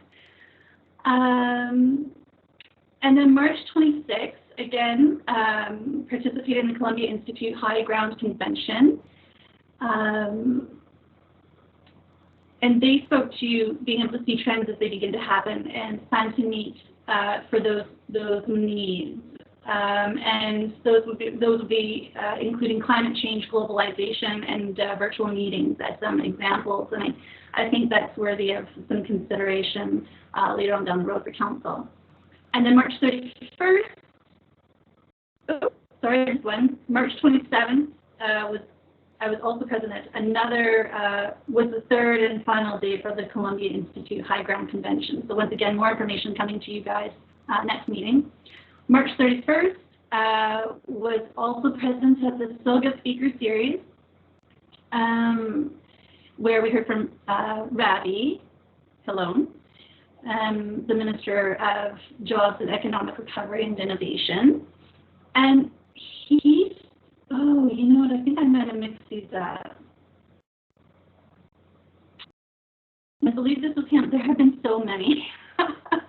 So many. Okay, so pillars of change. I'm just going to go through this really quickly. Innovation, the way we study, shop, and communicate is changing, and you really need to consider that here locally.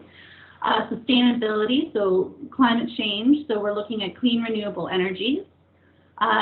Inclusiveness, so economic recovery, expanding the workforce, enhanced childcare options, reconciliation, and ensuring underrepresented people gain skills in the tech industry. They are putting $1.5 billion towards this.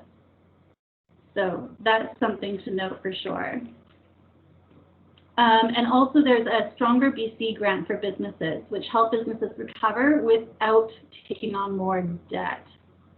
So unlike the grant option, or sorry,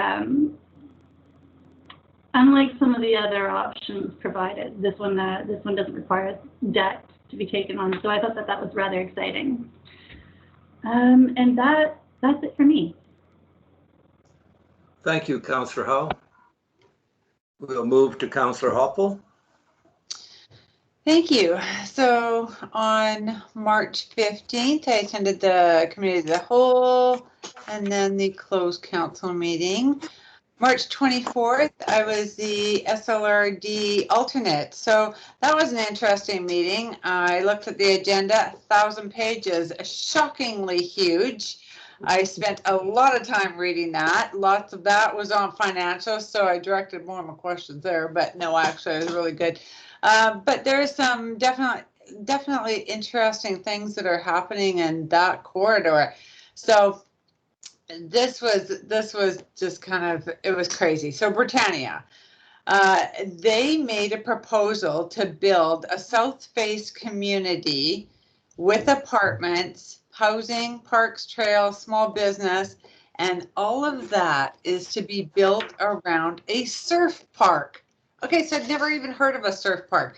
It's got this shape, it looks like a leaf, and it's got 6 kind of wave things that come in. People will pay to learn how to surf there instead of having to go to Hawaii or to, Tofino. They can learn to surf there. It would be probably really costly. I would definitely be a spectator on that puppy, but I thought it was really interesting. They've got a long ways to go there. It's just at the beginning stages, but definitely had a wow factor.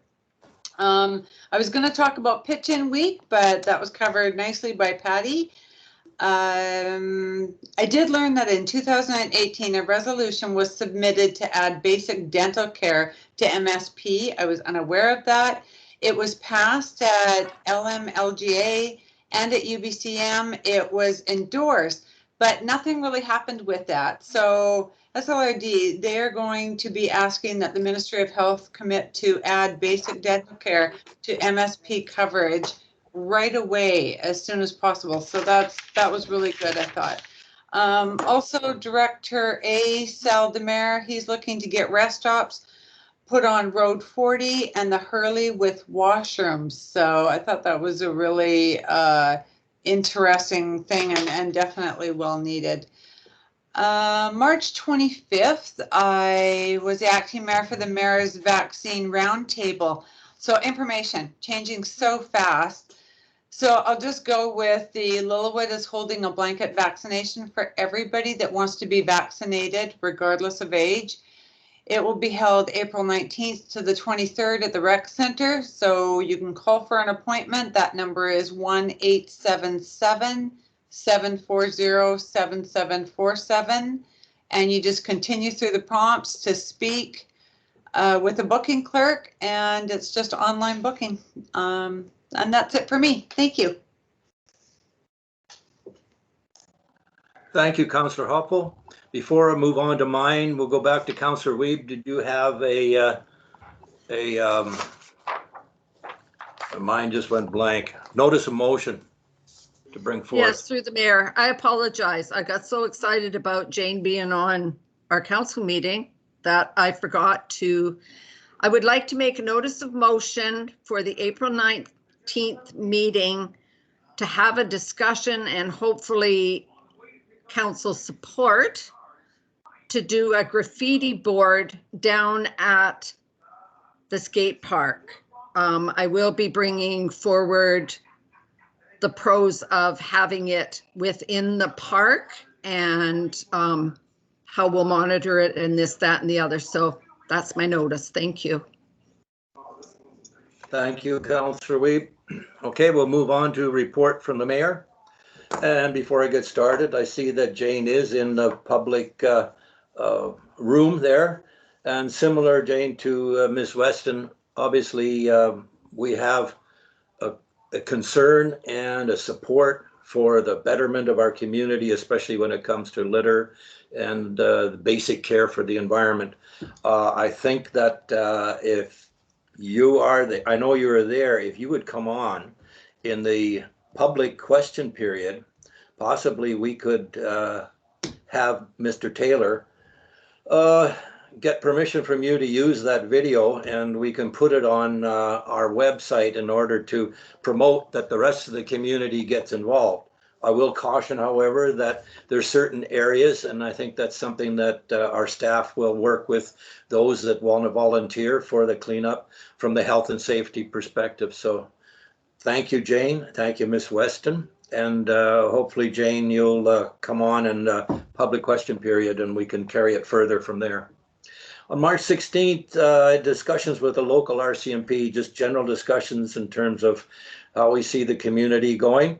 March 17th, the meeting with EOP, which is a new thing from Interior Health, which is essentially episodic overdose prevention services. This is something the Interior Health has financed and created a position, a new nurse that's working out of the hospital, special room, and the rollout plans for service in that sense is beginning in early April, so it should be happening right now. We had the RCMP, we had Mr. Denegar, and Kate Alec and myself meet with the new nurse and the two people from Interior Health. I think that's exciting. The part that I like about it, especially when I see that this Strengthening Community Service program, where we're going for funding, where we can take the homeless shelter and run it between 4 p.m. and 8 a.m. all year round. I think this EOP has the potential to grow into something, and Mr. Denegar can attest to the fact that I told them over and over again that we will be pushing them for more. We won't be satisfied with just the basic plan that they have in terms of assuring that there's a safe space. I believe that we can turn it into a type of a drop-in center where all those individuals will feel comfortable, and we have the potential possibly for working with some to relieve them of any addiction or mental health well-being. Okay, on March 19th, a Zoom meeting, local Interior Health plans for vaccination clinic plan. March 23rd, Teams meeting, committee of the whole, projects and services levels increase. On March 25th, meeting with local constructors, developers in the rec center mezzanine, and introduced them all to the District of Lillooet staff, and carried on general discussions with regard to subdivision development and housing construction, and giddy up and go if we can in the next very near future. And after that, due to Dr. Henry's public health order extension to April 19th, we had to cancel both the Freeman Awards as well as the Block Watch Recognition Awards, and these will be scheduled at a later date. On April 1st, I attended the weekly Zoom Mayor's Interior Health Vaccine Roundtable, and today on April 6th, I attended a telecon meeting with the District of Lillooet auditors. That is it for me, and we'll move to 17.1 CAO report. Mr. Denegar. Hello, I do believe that item 11.4, the Q1 update, probably summed up everything I wanted to say. So unless there's any follow-up questions from that, I think we'll just move on. Mr. Denegar has achieved a high level of #1 of delegation. The other one, I won't mention the other word. Well done. In fact, if you put that quarterly report together with our report on council, works in progress, I think there's a lot of meat, a lot of information. I think is really good for the public to see exactly what's happening there. I say well done. It looks like. Councillors, do you have any questions or comments for Mr. Denegar?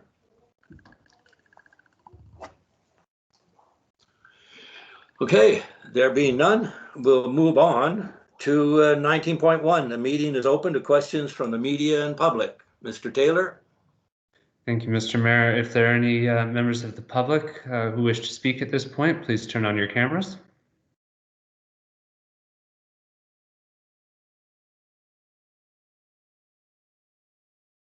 And I believe that Councillor Wiebe was hoping that Jane would participate at this point. Is Jane with us right now?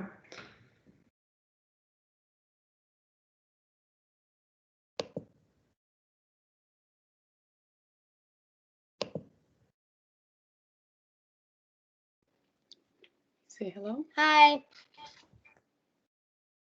Thank you. Thank you, Jane. The floor is yours. Welcome, Jane. Good to hear from you. Nice to hear from you. So tell them what your letter was about and why you did it. My letter was about to have like some people go around town and picking up garbage so it's cleaner in town. That's very good. You can say some of my ideas are. Some of my ideas are if people pick up trash, we would have a clean town. Also, if you need money to get supplies like garbage bags and plastic gloves, we can fundraise money to do that. Sometimes wildlife like bears and bears bother people in town. If we pick up trash, maybe wildlife would not bother people at home. Also, if we pick up trash, less wildlife would die because they won't have to be destroyed when they become a problem.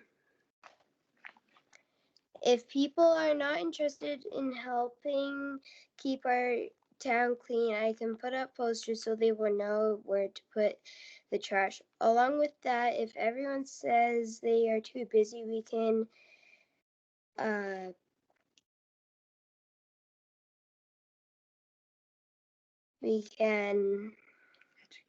educate people on how to find time. That's what it says on my letter. Thank you, Jane. I appreciate that very much. And let's see if we can get something motivated here with your letter, as well as being on this virtual meeting with us. And let's see if we can explore with Mr. Taylor and Mr. Deniger if we can promote some of this with your permission, utilizing our social media to fire the people up. Let's see how well we do. And please come back again and critique us and criticize us. At least you didn't say if people don't have the time, you didn't say the mayor has to go out and clock them one. So I appreciate that. Thank you so much, Jane. You're welcome. Thank you. Bye. Bye-bye.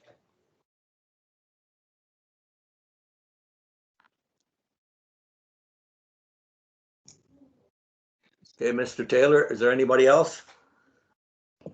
If anyone else would like to ask a question of council at this point, please turn on your camera. Mr. Mayor, I believe we are good to proceed. Thank you, Mr. Taylor.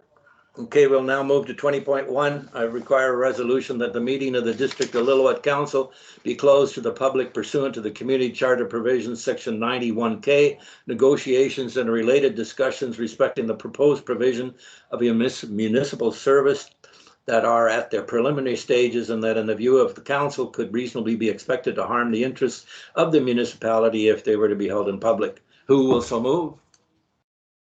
Councillor Howe, second. Councillor Wiebe. I'll call the question. All those in favor? Carried.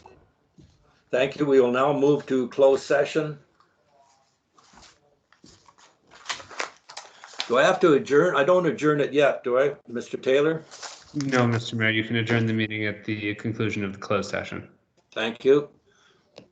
The council will have 5 minutes until everyone is off for our closed session. So please